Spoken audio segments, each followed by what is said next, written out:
Hello everyone, this is Cool. I love chugging coffee on an empty stomach, and you are currently watching my tutorial video on how to get your traditional drawings from paper into Paint Tool SAI, where we'll then use the Linework layers in order to make a somewhat easy outline. An effective way to make an outline. There, words.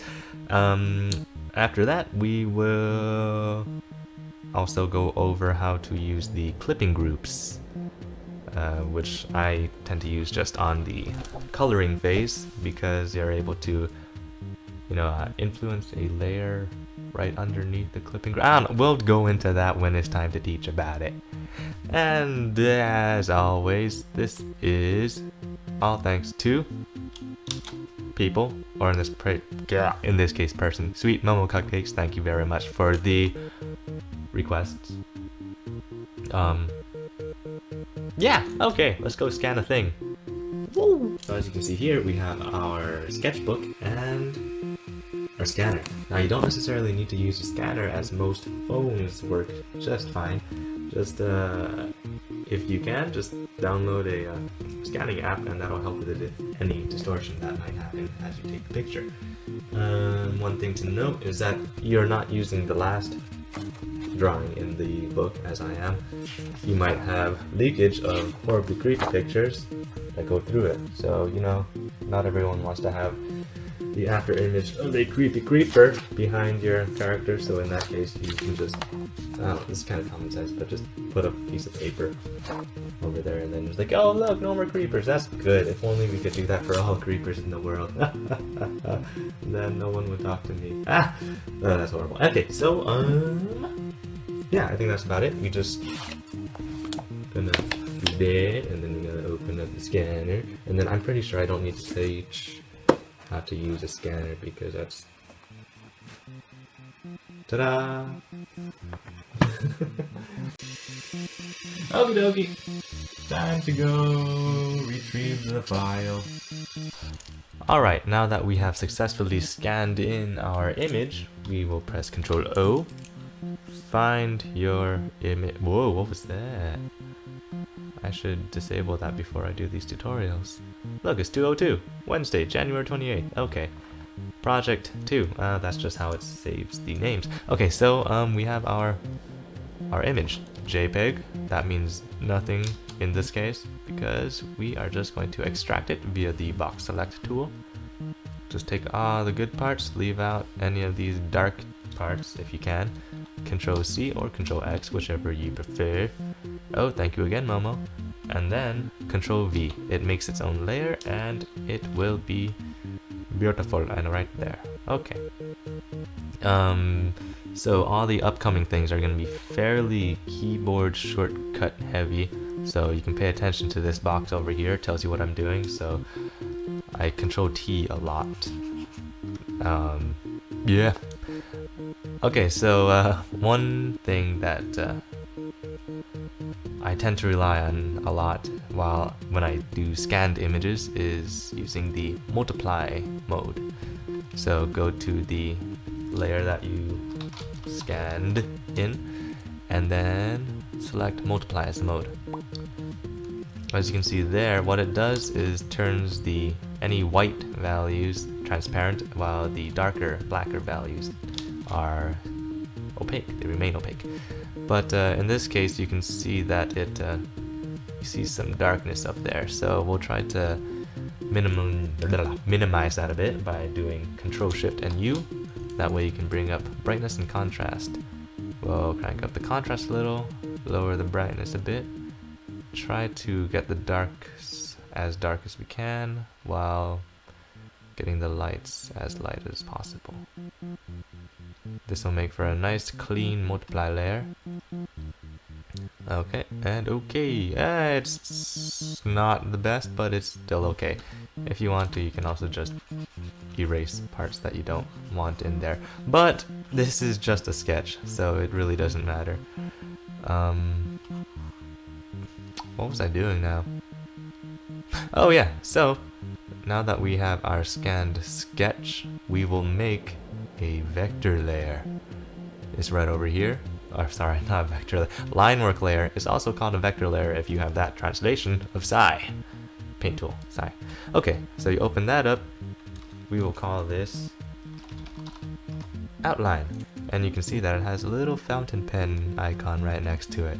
And also, our tools over here are all different and crazy and different. And you know how we feel about things that are different. We don't like them, but in this case we do like them because it makes our life a lot easier. So the reason why the vector layers, or sorry, I keep calling them vector layers, why the Linework layers are so nice is that you can edit the line after you've drawn it in. Oh, just a second, let us put that opacity down so we can see what we're doing here. So, see, you put a line down, it doesn't actually match it, but if you hold shift, you can bring up these anchor points and you can drag them around. And it's nice and wonderful. But here, a bunch of things that you can do here. You have shift, that's what I just did. You can just move pretty much all of it except for the yellow super duper anchor points. I have no idea what these things are called, guys. This is Paint Tool SAI. It's originally a Japanese program, right? So this is a translation, and translations mean these are just called CPs apparently. I have no idea what that means, but that's what they are. Okay, you can also press Control or hold Control, and then you can just adjust one thing at a time. If you hold Control and tap on a spot where there is no point, you'll make a new one. And conversely, if you hold Alt and tap on a point, you'll delete it. So that's good if you have too many points, or if you accidentally make a bunch more extra. So yeah, that's the wonders of the Linework layers. There's still more stuff to it, but this is just the basics. As this isn't really a full... Oh my gosh, I just did a Windows button instead. Yeah, this isn't a full Linework tutorial. It's more just easily importing your traditional artwork into SAI, where you can do a sort of lazy way of outlining. Yay! So yeah, that's wait, did I just do something? I did. Okay, there.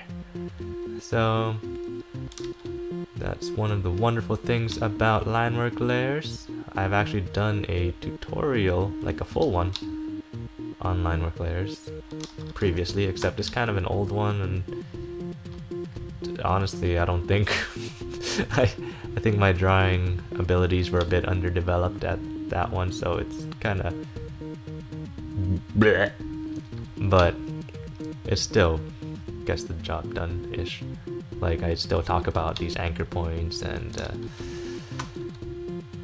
the various buttons that you can use. Like, another thing, if you do Control A and it's like, oh my gosh, look, now whenever I press Shift or Control, everything is red and scary. If you just right click, then wait just a second, Alt right click, sorry, Shift right click, then you deselect all of that stuff, which is different from the normal deselect because that's Control D and just doesn't work in this case. Okay, one more thing that I tend to watch out for is intersecting lines, such as these. Ooh, look at that. So you see the hair fuzz, right? The ear fuzz, because this cat girl doesn't trim her ear fuzz because it's adorable. So why would you, right? Yeah. You don't necessarily want to just be like, oh my gosh, you definitely don't want to do what I just did, but you don't want to just do an eraser and be like, oh look, that's nice, but it gets rounded out because vector layers are magic. So in that case, you go to my little thing over here, you move it out of the way, then you go to layer, and then you move this out of the way again, and then you go to layer, and then you go to rasterize Linework layer. And that makes it so that it's no longer a Linework layer. So you press shift, nothing happens. You press control, nothing happens. It's just your plain old regular layer. But we don't want to do that yet because we still want to edit these lines. And the reason that you want to do that rasterize thing is so that you can have control over what intersects where. Because these, you want to have nice sharp intersections with that, but you can't necessarily just erase that and make it pretty because it'll round out the lines, right? So yeah, in this case I would end up rasterizing this layer, oh my gosh, this layer, and then just erasing that bit in there. But that is for another time.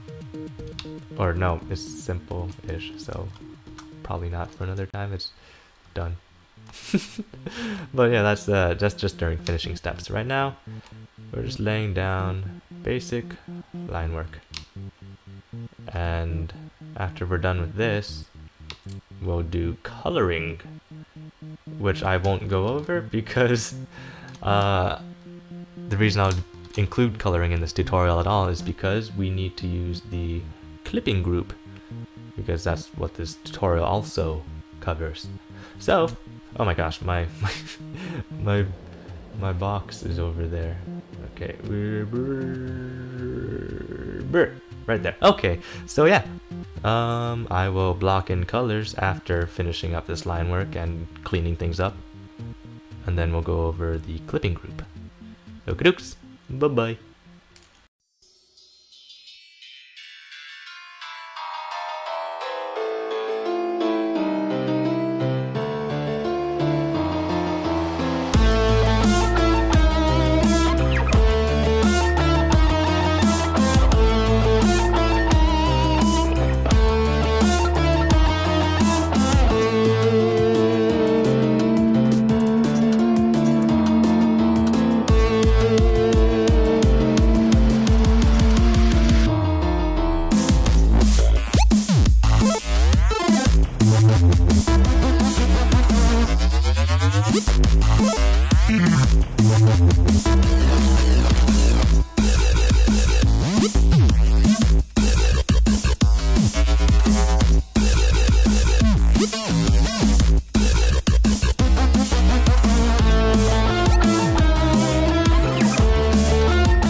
Alright, and now we are back. We are going to be going over the clipping groups now. So, first thing that I want to say about the clipping groups is they're a pretty nice way of low commitment changes to pre-existing layers that you have. So we'll be using the dress layer, color, of course, the color of the dress layer, as an example. So several things that I like using the clipping groups for are shading, highlights, and patterns. So we can call this dress shade. We'll call this one dress highlight, or just high, dress high, and then click clipping group and clipping group. So both of these are now clipping groups that are designated to the dress layer. Now I'm just going to take this one and I'll show you what it actually does first. First of all, I'll take off the unclipping group. See, this is why low commitment drawing is nice. That's why I like it. Okay, so here is a big old squiggle. Isn't it beautiful? Okay, now we have it above our color folder, which contains all of our coloring layers. Now if we close that folder, keep that there, and say clipping group, the squiggle will be contained only to whatever has been drawn on in this color folder. However, if I drag this to above the hair, it'll only be on the hair. If I draw it over the face, then, oh, you can't really see much of the face though. How about the gloves? Yep, gloves and the stockings. And back over the dress or skin. But okay, so you get it now, right? But yeah, that's what it does. It'll only exist where the layer below it already exists. So if I unclip that, it'll be like that again. It's a nice way of just seeing how something will look before you actually commit and do Control E, which drops it down onto the layer. See, now the dress has it on there, but I'm gonna Control Z that because I don't want to scribble on the dress. Alright, one more thing that we like doing, or that I like doing, I don't know. Yeah. Is putting patterns onto a clothing article or something. So an easy way of doing this for me, just for the sake of demonstration, I'll go to the background, copy this chunk, go to the dress, Control V, paste it. Here, we'll Control U, change the color a bit. Oh my gosh. And I accidentally turned into a clipping group, but there it is right now. So return into a clipping group, and then you can just put this over the dress and realize that I did a poor color choice. But after I press enter and it finally does its thing, I can turn it into multiply mode, and then it'll do something else which is still not too good. I'll do Control U again. Okay, there's something. But yeah, you can see that it is an easy way to apply a pattern to something that you've already drawn down. And of course, nice thing is that you can, first of all, you can have multiple clipping groups on a single layer, meaning if I want to make some shading on this dress, that will continue staying on there. So, sorry, this is horrible right now. But that was a bad choice of. Actually, no. Let's keep it. We can do a little more editing magic if we Control Shift U. Contrast to the maximum, brightness down, color deepen all the way to 0. So this just made it grayscale, which is always a nice thing for patterns. You can turn it back to multiply and then tone it down a little bit, and then this dress shading should do a little better. So yeah, that's most of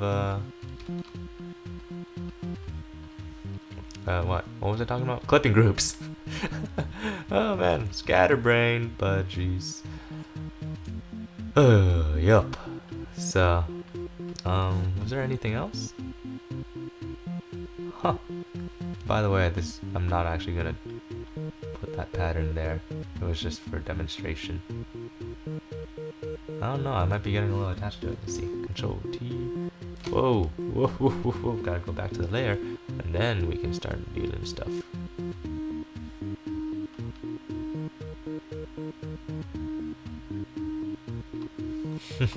Yeah, it's always nice being able to edit something after putting it down. I have no idea how people are able to like do an entire drawing on one single layer.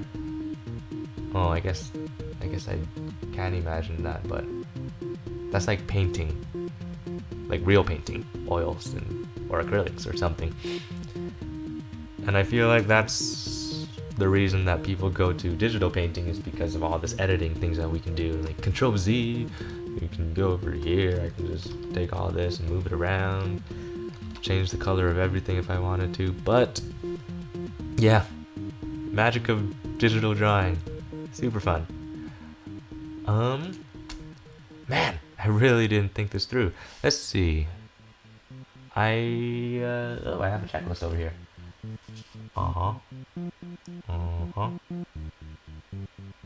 Yeah, I think that's it. Ha! Just kidding. No, that's not it. I am a complete liar.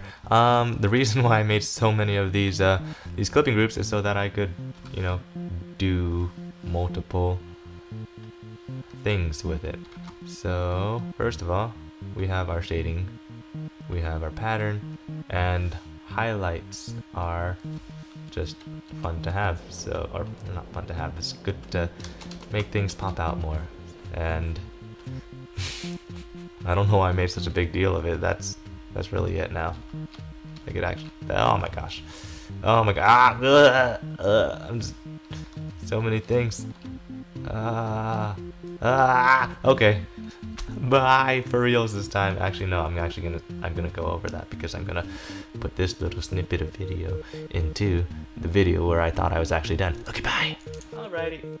I guess I'm going to finish up the drawing in time lapse, sped up, speedy like, and that'll be the end of the video, as we are at the end of the tutorial already right now, because I have nothing more to teach because my brain is gone. Yeah, alrighty. In the meantime, this is Budget Are Cool. Thank you very much for watching my video. If you have any comments or questions, leave them below, and I'll try my best to help. Alright, thank you very much. Bye. Take care.